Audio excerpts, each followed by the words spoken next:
Axel de Tarlet, ça y est, c'est fini. Les policiers de San Francisco ne pourront plus utiliser les logiciels de reconnaissance faciale. Oui, alors c'est très intéressant parce que ça se passe à San Francisco, la capitale de la Silicon Valley, donc à l'avant-garde des nouvelles technologies numériques que nous aurons demain. Eh bien, San Francisco dit stop.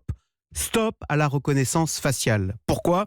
Eh bien, je cite le patron de Microsoft qui explique qu'avec la reconnaissance faciale, on risque de vivre demain dans une page du roman de George Orwell 1984, c'est-à-dire la surveillance de masse. Alors pourquoi ? Comment ça se passe en pratique, la reconnaissance faciale ? Eh bien, chaque citoyen est identifié via une caméra. Jusque-là, très bien. Puis l'intelligence faciale artificielle est capable de prédire le risque de désordre. Par exemple, est-ce que cette personne est en train de courir ? Est-ce qu'elle est agitée ? Est-ce qu'elle se met à hurler ? Mais pour bien prédire, il faut contextualiser cette attitude. Où est-on ? Est-ce qu'on est dans une manifestation ? Est-ce qu'on est dans un quartier sensible ? Est-ce qu'on est proche d'un lieu de culte jugé potentiellement dangereux ? Mais allons plus loin si on va par là. On peut même identifier les origines, l'ethnie jugée potentiellement dangereuse. Et ça n'est pas de la science-fiction. La Chine utilise la reconnaissance faciale pour identifier les Chinois d'origine ouïghour, donc la minorité musulmane du pays.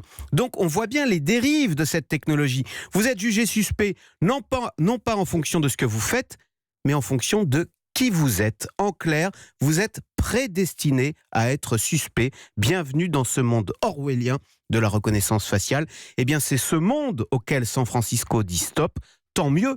L'Amérique se réveille et on le voit bien d'ailleurs, d'une façon générale, on assiste en ce moment à une vaste prise de conscience du danger que représentent ces nouvelles technologies Internet, de ces géants du web devenus trop puissants et qu'il faudrait démanteler pour préserver nos libertés. Merci Axel de Tarlet.